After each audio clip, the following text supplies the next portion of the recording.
നമസ്കാരം. ഡോക്ടർ സുബ്രഹ്മണ്യ ജോണാണ് സംസാരിക്കുന്നത്. തിരുവനന്തപുരത്ത് ഒരു യുവാവ് ചുറ്റികയുമായി അവന്റെ ഫാമിലിയിലുള്ള മെമ്പേഴ്സിനെ കൊലപ്പെടുത്തിയ സംഭവം നിങ്ങൾ എല്ലാവരും കേട്ട് കാണുമല്ലോ. ഈ സംഭവം ഈ വ്യക്തി ഇത് ചെയ്താലും ഈ വ്യക്തിക്ക് ഗിൽറ്റ് ഫീലിംഗ് ഉണ്ടാവില്ല. ആ വ്യക്തിക്ക് ആ തെറ്റുകളെ കുറിച്ചുള്ള ഒരു കുറ്റബോധമില്ലായ്മ മൂലം വീണ്ടും വീണ്ടും കൊലകളിലേക്ക് പോകുന്ന മാനസികാവസ്ഥയിലേക്ക് പോകുന്നുണ്ട്. ഇങ്ങനെയുള്ള സംഭവങ്ങൾ നടക്കുന്നത് ബേസിക് ആയിട്ട് anti social personality disorder or സാമൂഹ്യ വിരുദ്ധ വ്യക്തിത്വ വൈകല്യം എന്ന് പറയുന്ന ഒരു കാരണം കൊണ്ട് വരാം. ഈ വ്യക്തിക്ക് ഒരു മറ്റൊരാൾ വേദനിക്കുന്നത് അല്ലെങ്കിൽ സങ്കടപ്പെടുന്നത് അല്ലെങ്കിൽ മറ്റൊരാളുടെ സിറ്റുവേഷൻ അനുസരിച്ച് പെരുമാറാൻ, എമ്പതറ്റിക്കായി പെരുമാറാൻ, മനസ്സിലാക്കി പെരുമാറാൻ ബുദ്ധിമുട്ടായിരിക്കും. പക്ഷെ പുറമെ ആൾക്കാരോടെല്ലാം നല്ല ഇടപെടലും ചിരിയും പ്രവർത്തനവും മറ്റുള്ളവരുടെ മുന്നിൽ നല്ലവനാണെന്ന് കാണിക്കാനുള്ള ഒരു സ്വഭാവ രീതികളും മറ്റുള്ളവരെ പ്ലീസ് ചെയ്ത് നിൽക്കുന്ന ഒരു ടെൻഡൻസിയും ഉണ്ടാവും. അപ്പം ഈ വ്യക്തിയെ മറ്റുള്ളവർ നോക്കുമ്പം കാണുന്നത് എന്തായിരിക്കും? ഇപ്പോൾ ഇത്രയും നല്ലൊരു വ്യക്തിയോ, ഈ വ്യക്തിയാണോ ഇത് ചെയ്തത് എന്ന ഒരു ചിന്ത എല്ലാവർക്കും വരാം. പക്ഷെ ഇതിന്റെ എല്ലാം പുറകിൽ ഈ വ്യക്തിക്ക് വളരെയധികം സ്വഭാവത്തിൽ പ്രശ്നങ്ങൾ ഉണ്ടാവാം. പ്രത്യേകമായി മറ്റൊരാളെ വേദനിപ്പിക്കുമ്പോൾ കിട്ടുന്ന ഒരു സന്തോഷമാകാം, സ്വന്തം സന്തോഷങ്ങൾക്ക് വേണ്ടിയിട്ട് മറ്റുള്ളവരെ ചൂഷണം ചെയ്യുന്ന സ്വഭാവ രീതികളാവാം, സെൽഫിഷ് ആയിട്ടുള്ള ആക്ടിവിറ്റീസ് ആയിരിക്കാം, ഞാൻ എനിക്ക് വേണ്ടി മാത്രം എല്ലാ പ്രവർത്തനങ്ങളും അവനവന്റെ സംതൃപ്തിക്കും സന്തോഷത്തിനും വേണ്ടി മാത്രം പ്രവർത്തിക്കുന്ന ഒരു വ്യക്തിയായി മാറുന്നതാവാം. ആ വ്യക്തിയുടെ ദേഷ്യം വരുന്ന സമയങ്ങളിലുള്ള ആ ഒരു പ്രവർത്തന രീതികളെ നിയന്ത്രിക്കാനുള്ള കപ്പാസിറ്റി കുറവായിരിക്കാം. അതുപോലെ തന്നെ ആ വ്യക്തിയുമായി ഇടപെടുന്ന ആ വ്യക്തിക്ക് ഇഷ്ടക്കേട് വരുന്ന ഏതൊരു വ്യക്തിയോടും വൈരാഗ്യമായിരിക്കും. ഈ വൈരാഗ്യം ഉള്ളിലുണ്ടെങ്കിലും മേ ബി പുറത്ത് കാണിക്കണമെന്നില്ല. ഈ ചിരിച്ചുകൊണ്ട് കഴുത്തറക്കുക എന്ന് പറയുന്ന പരിപാടി ഇങ്ങനെ ചെയ്യാം. ഇവരുടെ ദേഷ്യം വരുമ്പോൾ അവർ സ്വന്തമായി അവരുടെ ശരീരത്തിൽ അവർ തന്നെ ഉപദ്രവിക്കുന്നുണ്ടാവാം, മറ്റുള്ളവരെ ഉപദ്രവിക്കുന്നുണ്ടാവാം, ചീത്ത വിളിക്കുന്നുണ്ടാവാം. അവരുടെ എനർജീനെ അവർക്ക് നിയന്ത്രിക്കാൻ മേലാത്ത സാഹചര്യങ്ങൾ ഉണ്ടാവാം. ഇങ്ങനെയുള്ളൊരു വ്യക്തിത്വത്തിലെ പല രീതികൾ കാരണം, സ്വഭാവ രീതികൾ കാരണം ഈ തരത്തിലുള്ള കൊലപാതക പരമ്പരയിലേക്ക് ഇവർ പോകാൻ കാരണമായേക്കാം.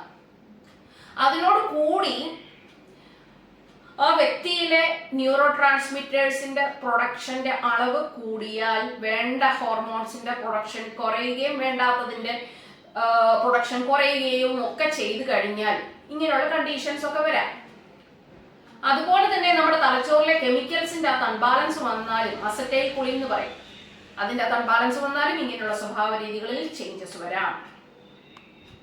ഫോർ എക്സാമ്പിൾ ആയിട്ട് പറയുകയാണെങ്കിൽ ഡെലൂഷൻ ഓഫ് പേഴ്സിക്യൂഷൻ എന്ന വാക്കിന്റെ മലയാളത്തിൽ പറഞ്ഞാൽ ആ വ്യക്തിക്ക് ഒരു വിശ്വാസം ഉണ്ടായിരിക്കും മറ്റുള്ളവർ അവനെ നശിപ്പിക്കാൻ നോക്കുകയാണ്, അവനെതിരെ പാര ചെയ്യാൻ പോവുകയാണ്, അവനെ ഇല്ലാണ്ടാക്കാനുള്ള പരിപാടികൾ മറ്റുള്ളവർ ചെയ്യുകയാണ്, അല്ലെങ്കിൽ ഇവന്റെ ജീവിതം ഇല്ലാതാക്കാൻ മറ്റുള്ളവർ അതിനുവേണ്ടി ഗൂഢാലോചന ചെയ്യുകയാണ്, എന്റെ മാനം കളയാൻ മറ്റുള്ളവർ പിടിമാറുന്നുണ്ട്, പ്രവർത്തിക്കുന്നുണ്ടെന്നുള്ള ഒരു വിശ്വാസമായിരിക്കാം കൊലയിലേക്ക് നയിച്ചിരിക്കുന്നത്.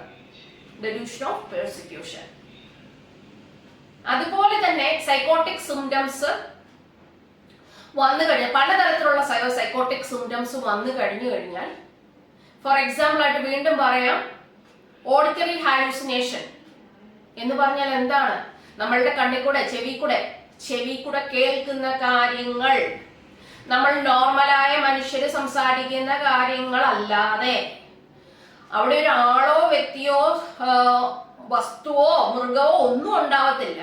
പക്ഷേ ആ വ്യക്തിയുടെ ചെവിയിൽ കണ്ടിന്യൂസ് ആയി സംസാരങ്ങൾ കേൾക്കുക, ഒന്നോ രണ്ടോ വ്യക്തികൾ സംസാരിക്കുന്നതായി കേൾക്കുക, അല്ലെങ്കിൽ ഒരു കൂട്ടം ആൾക്കാർ സംസാരിക്കുന്നതായി ചെവിയിൽ കേൾക്കുക, അല്ലെങ്കിൽ ഈ ആൾക്കാര് പക്ഷെ അവന്റെ കൂടെ ഉണ്ടായിരിക്കില്ല, നമുക്ക് നോക്കുമ്പോൾ ആളെ കാണത്തില്ല, പക്ഷേ ഈ ചെവി കൂടെ അവർ വർത്തമാനം പറയുന്നത് മേ ബി ഒരു ആണിന്റെ സൗണ്ട് ആയിരിക്കാം, പെണ്ണിന്റെ സൗണ്ട് ആയിരിക്കാം, പരിചയമുള്ളവരുടെ ആയിരിക്കാം, പരിചയം ഇല്ലാത്തവരുടെ ആയിരിക്കാം.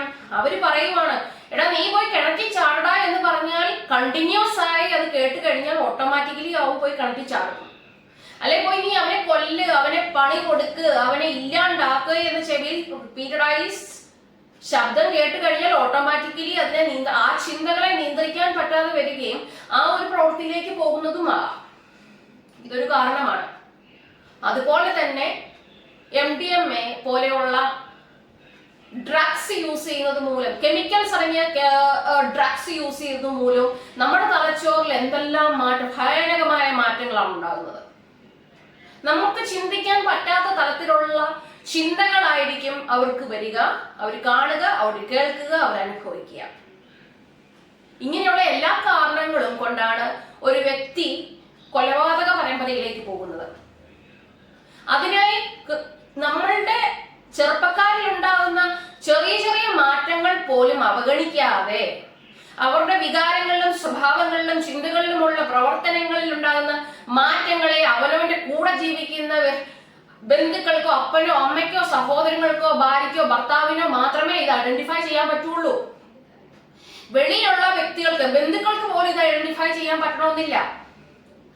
അപ്പോ ഈ സ്വഭാവ രീതികൾ ഓരോ വ്യക്തിയിൽ കാണുമ്പോഴും അത് നിസ്സാരമാക്കാതെ അതിനുവേണ്ടിയുള്ള ട്രീറ്റ്മെന്റ് എടുത്ത് ആ ഹോർമോൺസിനെയും കെമിക്കൽസിനെയും അല്ലെങ്കിൽ ഡ്രഗ് അഡിക്ഷനെയോ പേഴ്സണാലിറ്റിയിലെ പ്രശ്നങ്ങളോ എന്തൊക്കെയാണോ അതെല്ലാം പരിഹരിക്കാനുള്ള ട്രീറ്റ്മെന്റ് ഉണ്ട്. അത് ട്രീറ്റ്മെന്റ് എടുത്ത് പരിഹരിക്കാനുള്ള കാര്യങ്ങൾ നമ്മൾ ചെയ്യുക.